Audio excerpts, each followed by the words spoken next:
Hi, I'm your host, Dr. Lori, and welcome to Universally Unique, exploring the neurodiverse world of the extraordinary. This podcast fosters curiosity and understanding about neurodiversity while empowering individuals with tools for acceptance and inclusion in classrooms, the workplace, and communities. Featuring shared stories of neurodiverse life experiences, it sheds light on navigating a world not designed for diversity. Universally Unique starts now. Hi, this is Dr. Lori. My guest today is Kelly Hall, who is the parent of a neurodivergent individual, and we're going to hear her story about her family and her son in a little bit. But first, we're going to start by taking 3 box breaths. I'll count us through those. We're going to breathe in for 4. Hold for 4, breathe out for 4, hold for 4, breathe in. So we'll start and breathe in, 4, 3, 2, 1. Hold, 4, 3, 2, 1. Breathe out, 4, 3, 2, 1. Hold, 4, 3, 2, 1. Breathe in, 4, 3, 2, 1. Hold, 4, 3, 2, 1. Breathe out, 4, 3, 2, 1. Hold, 4, 3, 2, 1. Breathe in, 4, 3, 2, 1. Hold, 4, 3, 2, 1. Breathe out, 4, 3, 2, 1. Hold, 4, 3, 2, 1, and a nice sigh. End it. I like to start with a little breathing. I think everybody kind of needs that. So we're like wrapping up a school year here in Connecticut, and Kelly is an administrator at a middle school. So I'm highly appreciative that she was willing to join us at this time of the year, and don't know how it's been for other folks, but it seems like in Connecticut, this has been a really challenging school year. So we'll kind of switch gears a little bit and focus a little bit more on your son, Sam. So why don't you tell us a little bit about the journey that you've been on with Sam? So thank you for having me first. I appreciate welcome. you letting me come on and talk about my Sam.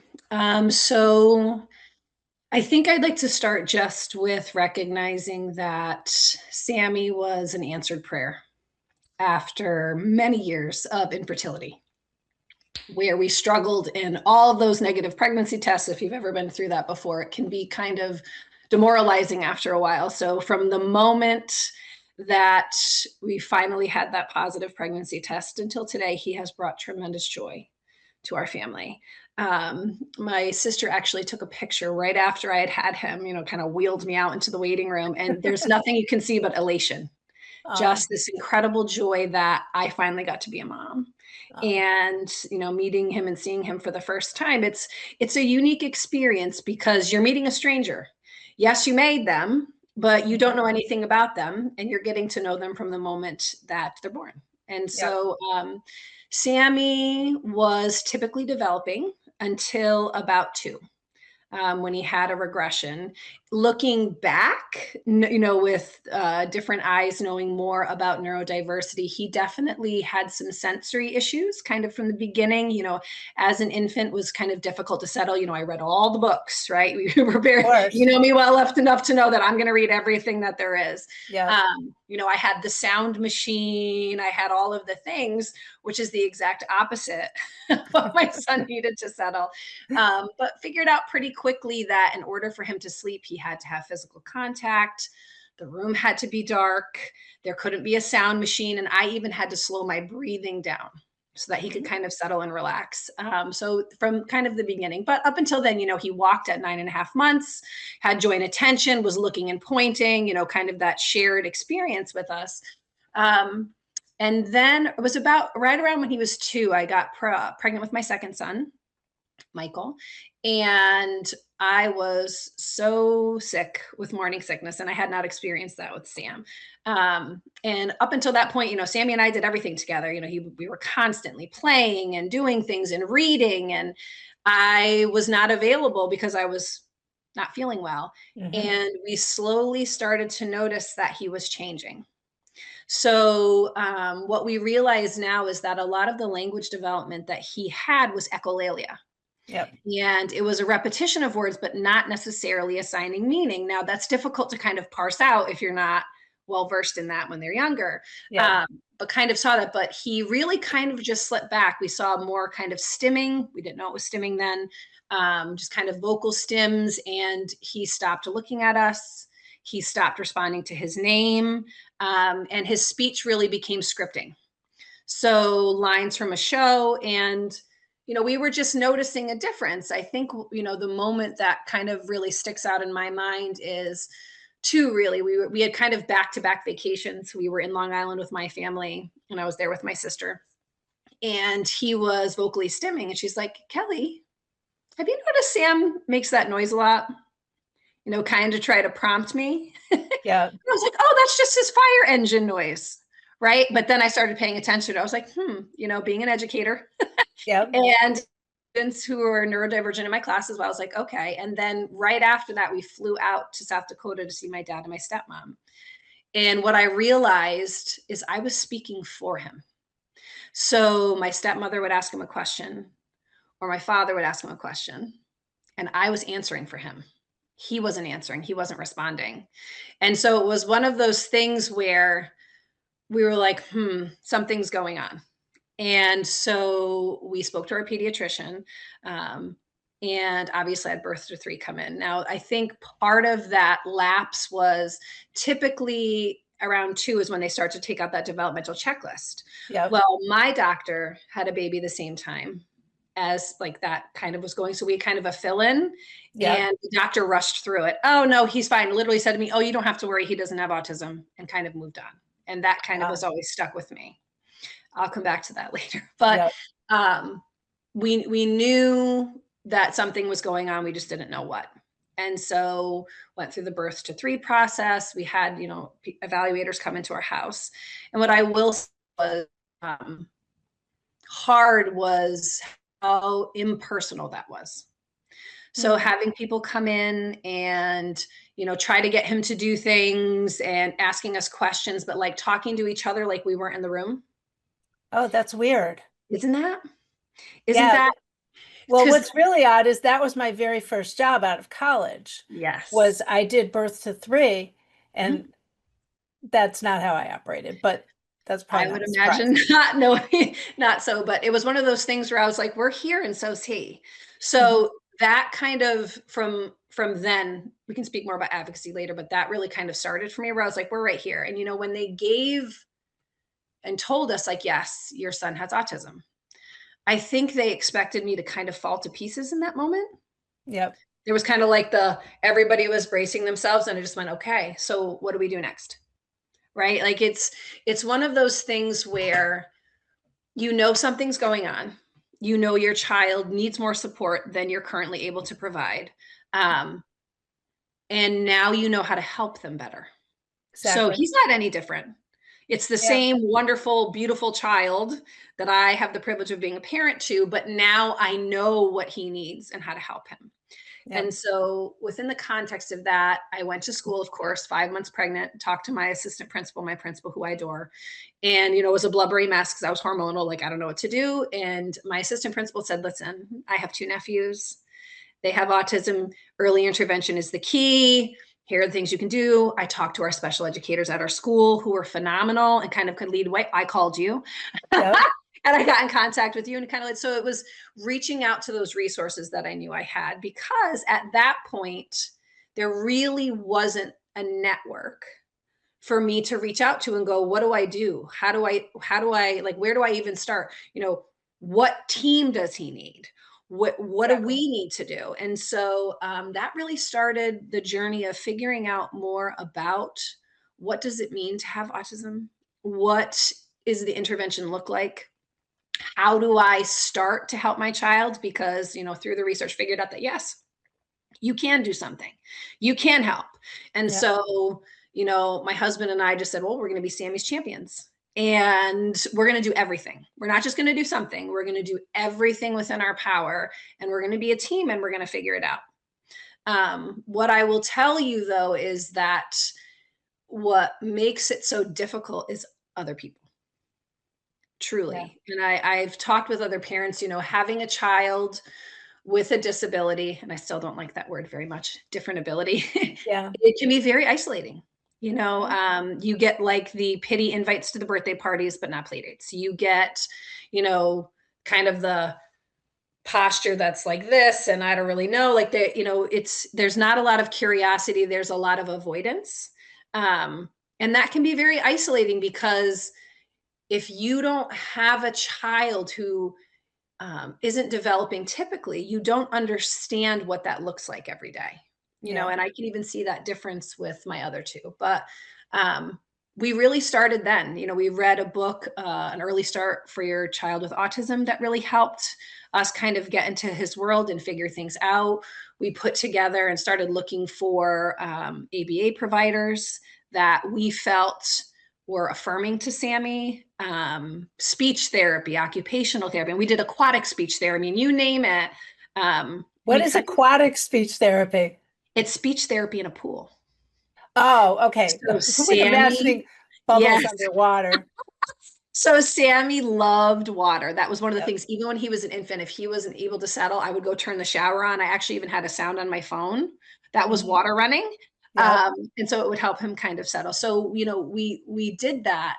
Um, and I mean, hours and hours of work, just even in bringing speech back. We had an app that we worked with them every day where it would show somebody with an action and be like, they'd be walking. What are they doing? Walking, practicing the intonation, or Yep. eventually getting to that, 3 words. He is walking, and practicing and doing all of those things. And it was challenging. I think one of the biggest challenges for him was with sensory. So he had a lot of auditory sensitivities, which made going outside difficult. He now told us that he can actually hear the wings flapping on an insect. Like that's how attuned Wow. his, yes. Sensitive. So lawn mowers, leaf blowers, if a plane flew overhead, he stopped whatever he was doing, kind of see that he was really sensitive to that. Going to music class once he got to elementary school, not a fan. Yes, didn't want to go. And I understand why. Yep. Teeth brushing was an issue. But There, I find it interesting though, because he had that whole attachment to bells, which yes. is clearly So, very auditory. yes. So what we did was, in anything, we met him where he was. We knew where he needed to be, right? There's certain areas in which you need to push your child and work on that generalization, that desensitization, and figure that out. So I'll give you an example. He hated having his hair cut. Hmm. Not atypical. We actually go to a barber now in Meriden who specializes in Oh, giving excellent. haircuts to children on the spectrum. And so we started out with, like, they have sensory scissors, so there's no buzzer. And what Ah. my husband did is he had him first start holding his electric razor to shave his face and just hold it. So he got used to the Mm. buzzing sound. And then hold it up to my husband's face. And then help my husband shave his face. Oh. And then eventually, we were able to, have him hold the buzzer. And then eventually I started giving him haircuts, just a buzz cut, not Yep. a barber. Um, and then over time, he's built up to the point where now he can go to the barber. He has to ask for breaks, and he can do that. But just something simple that way, where it was like, this is a life skill. He needs to be able to do that. Yeah. The only other area that he really struggled with was eating. He had pretty limited eating. It Mm. got to the point where he was down to 10 foods total that were package and brand specific. Oh. So if one of them was like this little, like, Earth's Best, like, peach mango pouch, and they Uh-huh. changed the packaging. and he wouldn't eat it anymore. So we had taken him to weekly food therapy to try to work on that. And we just really weren't seeing that progress. And our speech therapist recommended an ABA based intensive food therapy. And Hmm. I think that that was one of the hardest things for me as a parent, because what that entailed was it was 5 days, and you had a food specialist that came to our home. We had 3 meals a day, no snacking, no gluten, no dairy because they're inflammatory. Yeah. And it was every single meal had to be different. So it had to be a fruit, a vegetable, a starch, and some sort of protein, but it couldn't be prepared the same. And it was Hmm. different for every single meal for every single day until the last day when you had a celebration meal of the things that he tried that he liked. Oh, And that okay. was kind of there. What was difficult about that was if he didn't eat, he had to wait for the next meal. And I really, really struggled with that, Yeah. um, because it's that knowing it's what's best for him, and is this what's right, and going through all of that. It was difficult, but also knowing that I didn't want my son to end up on a feeding tube, and that was the direction that we were headed in. And our food specialist was awesome, Miss Jody. She actually ended up working with us after, as just one of our regular ABA therapists. And within the context of that, he did the food chaining. So touching it to his lips, smelling it, putting it in his mouth, chewing. We went through the whole thing. I think he actually progressed faster because he had done food therapy prior. But by the end Hmm. of the week, he was eating all the food groups, and Oh, he had never eaten meat and was eating meat. yeah. And now I can't feed the child. I think he grew like 3 inches in 2 months. So he was finally getting the things that he needs. So it's those moments of, is this what's right? And sometimes really having to center yourself, and I know this is what's best for my child, and he's going to get there, and kind of Yeah. go. Well, Um, and it was 5 days. It wasn't yeah, like 5 weeks. no, I think since it was a condensed period of time, quite honestly, no one has died from not eating for 5 days, even if he had completely refused everything. But yes, I know many of the individuals that I've worked with on the autism spectrum had such limited foods that they were literally there was no nutrition. I had that's one really, kiddo at one point. We used to joke that he had a white diet. He only ate food that was white. He ate rice, he ate noodles, he ate vanilla yogurt, and he ate bagels and marshmallows. yeah, I think that was it. And I yeah. mean, we had to teach him how to eat other stuff. We figured out he liked chocolate milk. So Good he man. took a bite of one kind of food that he didn't particularly like. He got a sip of chocolate milk, and then we finally got him to eat other things. I don't think he ever really liked any of those other things, but he ate it for chocolate milk. So at least he had a better diet by the time we were Yeah, done. But, it's hard to watch and, to feel like, oh, well, that's not, you don't like this. But, mhm, for health reasons in the long term, it's really yeah. important, so if he decides that, he doesn't like broccoli, but he'll eat green beans, then that we can go with that, Yeah, you know. so now we have many fruits, a vegetable. He'll eat carrots, a Mhm. bunch of meats, and everything with ketchup. I think we should have bought stock in ketchup. That's his favorite thing. But it's just like, it's one of those things where, when you're operating from a place of empathy and understanding, but also knowing what's best for your child, Yeah. I think that it's very easy to over accommodate, Hmm. because you're coming from a kind of an overprotective place. And I've said to my husband over and over, like, we cannot operate from a place of pity. When you pity someone, you're treating them as if they're less, and you make poor decisions. Yeah. And I believe in my son. He's an amazing person. And we need to operate from a place of, it's not can he, it's when will he, and how do we get him there. Yeah.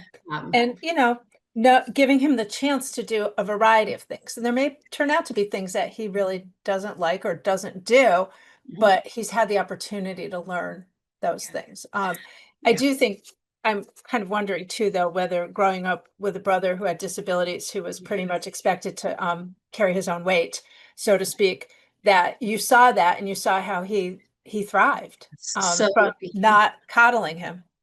Yeah, that was, that is something that was huge in our house. And my brother's needs are very complex. Um, and it was, if you're going to do what everybody else does because you can, and also just that, why wouldn't we presume competence? Right? Exactly. It's Yeah. presuming that you can do this, being curious if you're struggling, and then how do we help support you within the context of this and break that down to meet you where you're at and move you forward. So Yeah. absolutely. Yeah. It was always even as strange to me as a child because my brother Travis was 1 year and 9 days younger than me. So we really very much grew up together. Hmm. And I was always kind of perplexed initially about why people were treating him differently. Like, that's just my brother. Like, Yeah. what's the big deal? And my middle son is very much like that with Sammy. He's about 3 years younger. And also being a staunch advocate when people were not kind. Yeah. That was something that I grew up with too, like no, and knowing also how cruel people can be. I can remember very distinctly that he was really strong when he was younger and he was doing pull-ups in gym class. And he was doing more pull-ups than one of the boys who consistently picked on him. And he actually pulled my brother off the pull-up bar because he didn't want him to be able to do more than he did. And I remember that and just feeling very angry. And I think that it's really easy, especially early on in this process, to operate from that place of reactivity, Yeah. of protection, of wanting, to almost just, wrap them in bubble wrap from the world. I remember, when he first was diagnosed, and I've talked to other people with children's disabilities who've had a similar experience, you have this completely irrational thought of like, okay, I'm just going to move to middle of the woods, right? Hmm. Like, I'm going to protect them. Nobody's ever going to hurt them. And we'll just live off the grid. Like I Yeah. can be a farmer, I can plant stuff and do all of those things. And that's just not reality. You have to Yeah. accept the fact that although things are improving, um, you are very much raising your child in a world that is not made for them and Exactly. is only beginning to attempt to start to understand them. And that someday they're going to have to be in this world without you. Yeah. And what is that going to look like for them? Yeah. And I mean, And you want them to get yeah, to be the very best that they can be, to have the life that they want to have, yes. Mhm. hopefully, a career or a job that is satisfying and that, and as independent of a life as possible. Correct. But I think you are a staunch advocate. I think you were even, before Sam was born, for the students in your school. You've always been Absolutely. very attuned with the students who learned differently Yep. and found ways to reach them Mhm. that I think other people perhaps might have given up on. So tell me, what do you think is Sammy's contextual strength? What area does he really excel in? So he is incredibly creative and empathetic.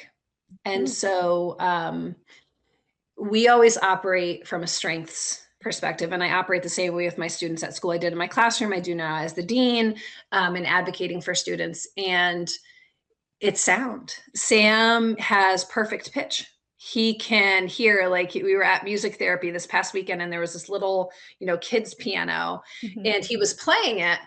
And one of the music therapists was in there. He goes, "Oh, mom, that's a B sharp." And she goes, and she stops and she comes out, she hits the key, goes over to piano, and she's like, "It is." And I said to her, I'm like, I'm not musically inclined. This means I don't know what that means. And she goes, "Well, if you go into many places, like you go into a casino or something else, they play in C because Mm, it's lovely and it's nice. B sharp's one of the hardest things. If it was a piano, it would be all black keys except for one. oh, So it's really difficult to identify." And she's like, and he knew it right away. She's like, "I didn't learn that until like my second master's degree." So like he has all of those things. He loves animation. He loves Foley artistry. So he will listen to a sound effect. He'll go play around with stuff in his room and he'll make it sound exactly the same because he hears something and he's able to kind of repeat that and go, that's his dream. He wants to work in animation. He wants to work in sound effects. And he's really gifted in that. And the other piece of it too is Sammy has always been incredibly empathetic. almost to a point of fault. You know, we Mm. we joke when we first started teaching him about feelings, he only wanted to talk about happy. He didn't want to hear about anything else. And we had this feelings book that had these very expressive faces. And as soon as he got to the sad one the first time he read it, that book went flying across the room. Right. He was like, I don't want to deal with that, because for him, he immediately, when he sees sad, like he's very, he thinks in pictures. So it Uh-huh. makes him think of every single experience that he's ever had that was sad, and it all just kind of floods in.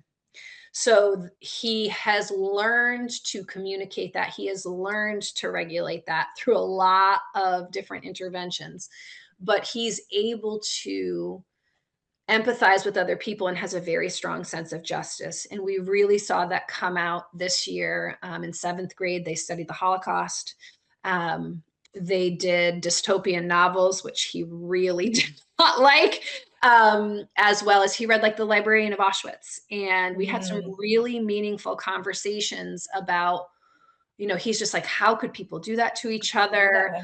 Why do I feel so angry at Hitler? Like I feel like, I want to do the things to him that he did to other people, but I know it's not right. Like, why do I feel that way? And when I think about it, it makes me feel so sad. So we kind of processed all of those things. And one of the things we came to is that importance of bearing witness, right? That Yeah. these things have happened. Part of our job as human beings is to bear witness. And one of the best things that we can do to honor is to live a full and complete life. Yeah. And that's really kind of help him. But to think about, the child at 2 who had essentially no spontaneous language, with interventions and advocacy and getting all of the supports that he needed, now almost entering 8th grade, to be having a discussion about the Librarian of Auschwitz and discussing Yeah. the Holocaust, and, man being able to redeem himself. We've come a really long way. And I think that that's the thing that people don't always understand, is that, difference, not less. And Sammy Exactly. really, really does not like that it's autism spectrum disorder. That word disorder irks him. He said to me, Mom, they're making it sound like I have a mental illness. I am not mentally ill. And I was speaking to him about coming on to this because I wanted his permission to share his diagnosis. Yep. It's his to disclose. Is that okay with you? He set boundaries about what I am and I'm not allowed to talk about. Proud of him for doing that. But Yep. the thing that he wanted me to share, besides the fact that when he turns 18, he wants to come onto the podcast and star in it, by the way. Okay. Well, that's a ways away, but if I still have one, I'd be happy to have him come on. I So mean, I was laughing. I yeah. was like, I'll mention that, Sam. Yeah. Is he doesn't like how autism is portrayed in children's animation. Hmm. He brought up Daniel Tiger particularly. He said, Mom, they only focus on, he goes, they have like a meh personality and they only have one interest, and it's all about what's hard for them. It's not about them as a whole person. Hmm. And he talked about how one time he had seen like an autism simulator, and he goes, it was like a dystopian terror world, Mom. That's not my experience. He goes, maybe if I'm having a meltdown, he Yeah. goes, but that's not how I experience the world. People are way too focused on what is difficult for people who are neurodiverse and not enough on who we are as people. What are our interests? What are our strengths? And so I said, okay, well, is there any show you like? He goes, yeah, Love on the Spectrum.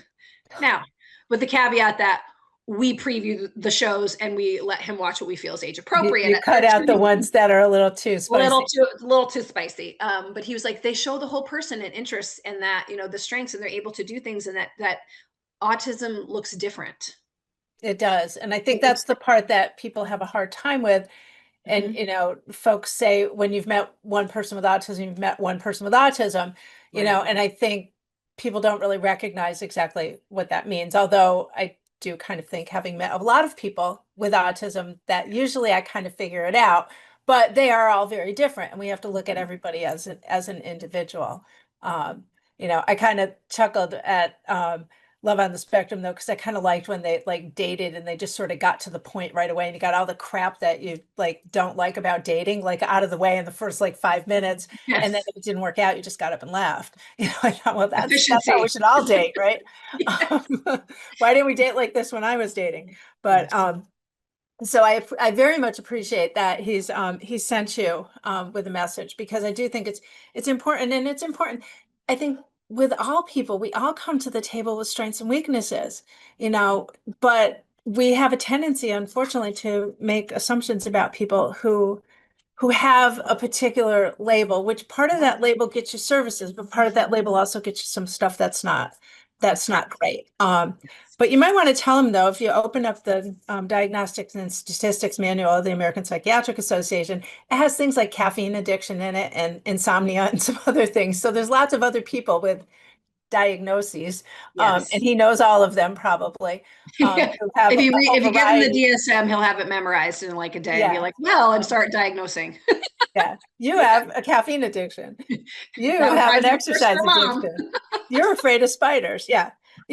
So Yeah. I mean, we all have something. And I think that's maybe where the rest of us need to sort of process all Yeah. of that. But I very, very much appreciate you coming to share your journey with him. And, he's a fascinating individual. I've been sort of, fascinated to sort of watch his little bits and pieces, glimmers of his journey along the way. And hopefully I will maybe get to see him in person again sometime soon. I haven't seen him in quite some time. Oh, So he would love that. He's bigger than me now. So he's changed a lot since the last time you saw him. does he have a caffeine addiction? Maybe we'll have coffee. No, he refuses to have it because he doesn't want to have a caffeine addiction. It's not Oh, he's healthy. very smart. He asks Okay. me how much coffee I drink. He's, he's going to be advocating for you in a different way at some point Correct. in time. But I think he's just a remarkable, young, yeah, he's a tween now. So yeah.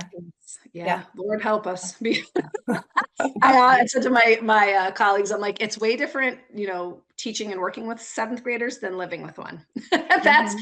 that's a unique experience for sure. Yeah, I'm sure it is. But so I very much appreciate you joining us, and I appreciate folks listening. I think hopefully people have gotten some really good information and some good thoughts about how we go out and we approach individuals that are neurodiverse. The reality is just there's probably significantly more folks out there than anyone even completely realizes. We all know at least one person, whether we realize it or not. So, Yes.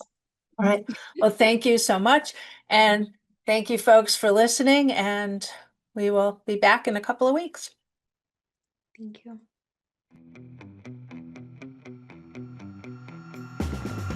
Thank you for listening to Universally Unique, exploring the neurodiverse world of the extraordinary.